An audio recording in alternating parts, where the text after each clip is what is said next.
In this morning's Health Watch, help for workaholics. Do you find yourself multitasking just a little too much for your own good? Our Dr. Jennifer Ashton is here to show us how a few simple changes right at your desk can improve your overall well-being.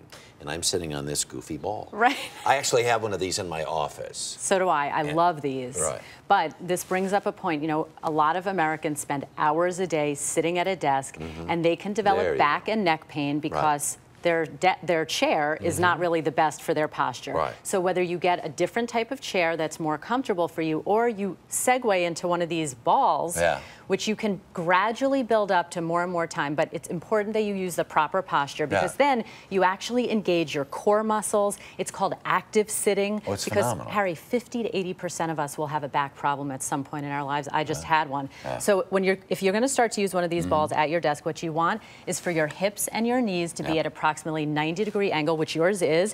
You want to suck in your core muscles, your abdominals, and keep your shoulders back and start gradually a couple of minutes doing your work, talking on the phone. Try to build up to 20 minutes as long as you can. And I think you'll see a big difference in your back and your core. It really is significant. And the problem is people are going to want to do a lot of things when they're doing this at first, and it gets a little bit difficult. But the longer you do it, the longer you do it, the better off you are. And the thing is, this thing demands good posture, correct posture. Exactly. You can't, you know, if you're going to, you'll fall right off. It can be a problem. The other thing that you can do on these balls is you can actually lean back, put them under your back, and do some abdominal crunches on them. Take little breaks. Okay. So now that I have perfect posture and my core is being strengthened, what should I do next to make my office atmosphere more healthful? Take a lesson from the nurses, as I learned when I spent all this time in the hospital. Nurses, when they come into their desk, their nurses station, first thing in the morning, they take rubbing alcohol, and they wipe down every surface that anyone who had worked before them had touched, because phones, keyboards, screens, any handles on doorknobs, they all get contaminated, and people come to work sick, which they should not do, and they infect their coworkers. So it's important to remember hand washing. We say it again because it is so important. The alcohol-based hand sanitizers are great, and remember, flu shots are out.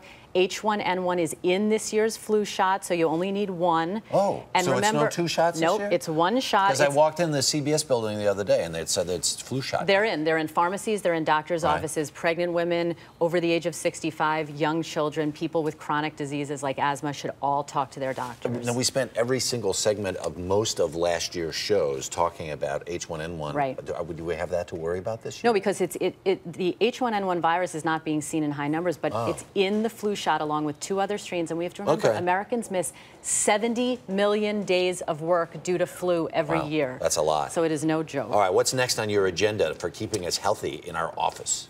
If you need to use any time at your disposal to get some exercise in, because a lot of people don't have the hour to go to the gym after they get home from work, try to be creative and incorporate it into your day. So you can bring running shoes. We have a pair here under the desk. You can walk to or from work, take the stairs at work rather than an elevator. That's really very important. The other thing that you can do, you can take... You know, your office mates may not appreciate your smell. They might smell, You can put a little deodorizer in there. You can also use your desk to actually exercise. So you can take little breaks, get on the side of your desk, do little triceps, dips. Are you really doing that?